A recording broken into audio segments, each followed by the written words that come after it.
Great. Terrific. Thank you for inviting us. I'm going to trust that screen sharing is working fine, unless someone tells me otherwise. It's not working fine? It's working. It's working. Okay, great. That's good headshake. So quick background, I am a professor here at Seton Hall University, but my colleague, Dr. Shawna Cooper-Gibson, is our Vice President for Student Affairs. Services. Nope, I got it. Student Services. Oh, so close, but from the other side of the house. So to be fully transparent from the get-go, in case we know from cognitive psychology, you already took a guess and read me as a white lady. This, as I'll talk about, is some new territory for me in terms of DEI. So I wanted to also bring someone, diversity, equity, and inclusion is what DEI stands for.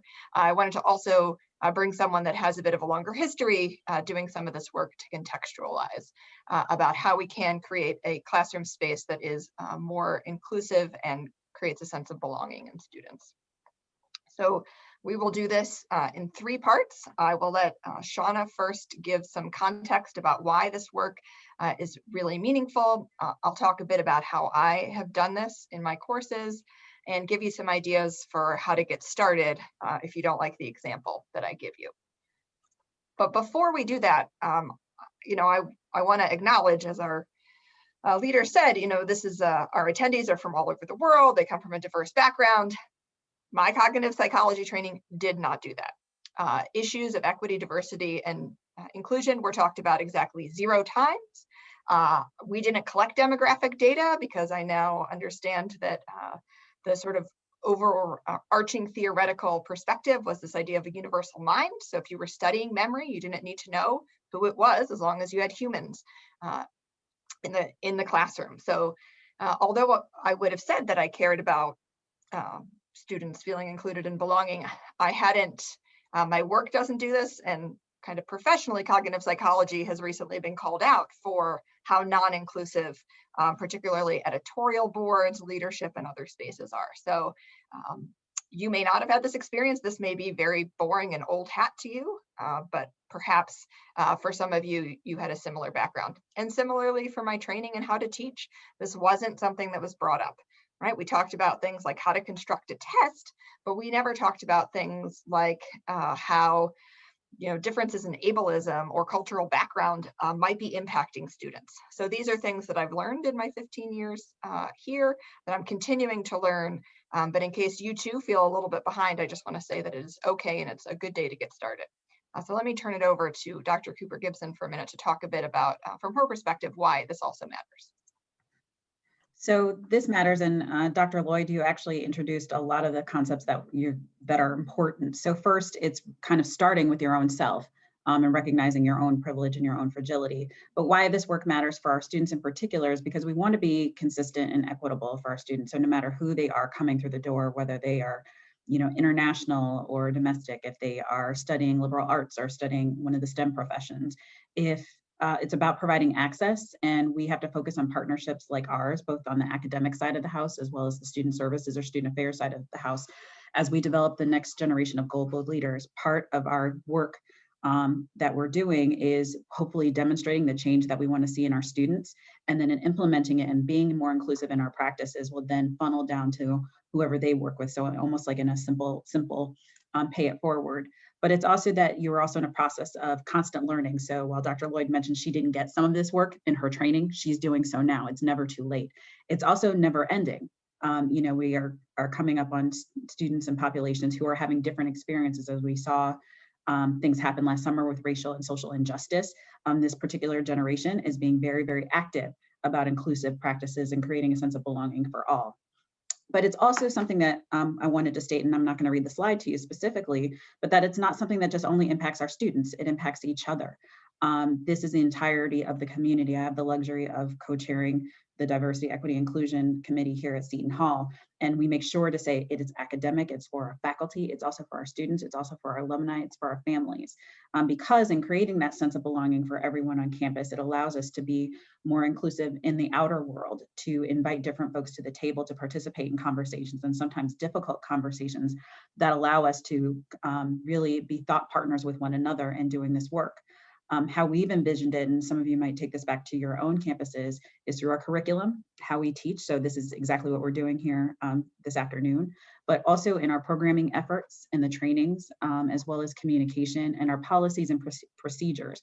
So that's how we've envisioned it. Other folks might think of it a little bit differently, but it has to be actionable ways. I know I've been very, very lucky to partner with Dr. Lloyd on a number of different initiatives, but we bring DEI into every fiber of our being, whether it be from students navigating their academic advising experience, through programs that we offer in Heritage Months. Happy AAPI Heritage Month to everyone. But also in our policies and procedures. You know, our students were very concerned with their protest policy, as an example. Are we looking at how we grade and how we, you know, we are now test optional this past year for our admissions. So looking at policies and procedures that impact different populations. COVID has also limited some access for certain populations. So it's one of those things that we have to constantly be thinking about and constantly learning, but it also enhances the experience of all of our students. So if we look at persistence and completion, when we have created a sense of belonging for our students on campus, we see higher retention rates, higher student satisfaction rates. And this is why this work matters. Thank you.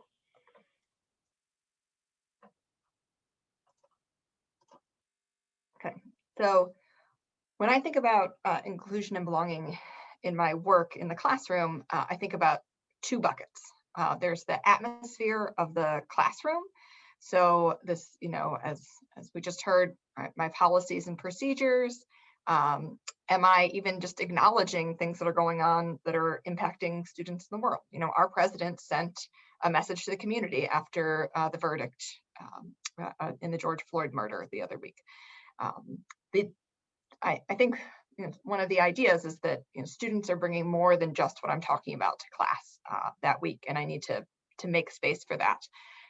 And for me, that means, you know, being open and honest and vulnerable about, you know, where I know things and where I don't know things, and when I make mistakes, calling myself out. So I had been someone that had just adopted Latinx and gotten rid of Latino and Latina and Hispanic as words that I used. And then we had a speaker come to class and show some survey results that people in that community, that's not the word that they wanted to be used to refer to themselves. And so I told students, listen, your syllabus says this. I hadn't done my research. I just used what NPR was saying. Let's correct and move along. And so that's how I try, some ways I try to create an atmosphere. But then what you're asking students to read and the examples that you're using, that can also be a place where you can increase the sense of belonging. So I'll talk next about a assignment that I use that's been very successful for this purpose. And this is a journal article responses assignment.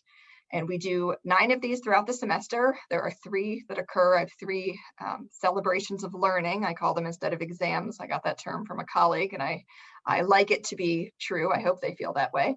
And so there are 3 for each of them. And they read these articles, and then they write a 1-page response that's broken into 4 pieces. They first reflect on the experience. And what I love about this is watching them through the semester have reading journal articles be more successful. I surveyed my students before the start of the semester. They didn't have a lot of experience. So this is the most intense amount of reading they've been doing. I asked them to do some understanding, really focusing on the methods and results. I then asked them, how does what you're reading in this article relate to what we've been talking about in class from the textbook and the lectures, right? So I sort of align whatever method or stat we're talking about with the article that we're reading. And then I ask them, how can you use what you've learned in your life? And all of the readings for the last several years have had a DEI focus. Initially, I just looked at race and primarily with Black and white American participants. But after speaking to someone about this work, they suggested you really need readings that touch on identities more broadly in the class. So this semester, I surveyed students about what they wanted to read about. And we still read about race because I think that's unbelievably important when you're teaching in the United States. You cannot deny that racism is having an impact at all times, but we also read about mental health stigma, some work on ableist language, as I mentioned, as you'll see in a minute, an article about Latina women in STEM, a whole bunch of different topics, and I'd be happy to share what I found that works well. But what I want to share is what happened for two, I think, really telling responses from students this semester in the Decide section. And this first one, I am going to read aloud. I know that my colleague Susan Nolan did not read, but I will read in case the font is showing up tiny on your phone. I was immediately intrigued when I saw that the research in this article was performed by Luis Rivera, who's from Rutgers University in Newark, which is very close to my home at Seton Hall. It made it easier to read because I'm familiar with Rutgers University, and in a way it offered me a sense of comfort. I noticed that I was much more eager to read the articles compared to the other articles where I see random names and places. Knowing that this study was conducted by someone so close to home, it made me realize that research happens literally everywhere, and it is not such a foreign concept that I could never be involved in, which I sometimes feel.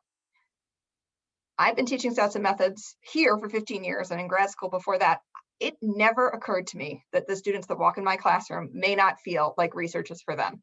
I just assumed they walked in probably not thinking they'd like it and might change their mind. But this idea that it wasn't for them hadn't occurred to me. Okay, and so something as simple as bringing a geographically close, and as you might guess from Luis Rivera, not just another Caucasian researcher, is making a difference. And so that's from a student who identifies with that background. And then I have kind of what can happen for students that come from the dominant or the power holding structure in some identities. They said, I think this article, now this is an article about a STEM intervention for helping Latina women feel a greater sense of belonging and interest in STEM because the gap is even larger there. So I think this article is very important, and I can include the results and information given in my life in a few ways. I always grew up with my race and ethnicity represented in the media or in professions I might have wanted to join. I'm privileged in the sense that if I were to visit a STEM company, I know I would see someone of my race in the company and while it might not be a woman, I could still connect with them. Then I was also thinking about in high school when we would have guest speakers about companies, majors, or careers we might want, there was also representation of someone of my race. While I look back, there were many times students who I graduated with could not say the same thing, which I hadn't thought about before this article. So I tell them, like, I was in my 30s before I really started to learn about my privilege. I'm not going to let you get away with it. And, this is an example where this is not pointing fingers and saying, listen, you are racist. Listen, you are messing up. It's letting students come to the conclusions themselves and hopefully want to, as my colleague mentioned, pay it forward and help make a more equitable world. So how could you get started? So I think the first step, I mentioned this earlier, is just be okay with not being okay. You are not going to be an expert in this work from the time that you start. You're going to make mistakes. Fine. It's more important to do something than to not do something. Second, as I mentioned, I surveyed students before they settled on the readings. I also think that helps them get some ownership. We have bells here at Seton Hall and they are right next to my office. You can survey the students about what they would like to speak about. I'm transparent from the first day. I show literally the Facebook post from a friend from high school that called out the lack of racial justice work he was seeing from friends that claim to be white allies. I show that, I say, look, I read this, it hit me in the feels, I decided to do something about it. And then there are lots of resources. So the Society for Teaching of Psychology has been doing a tremendous amount of pedagogy work around diversity, equity, and inclusion, including putting out a huge 2-volume set on teaching and diversity that just came out a few months ago.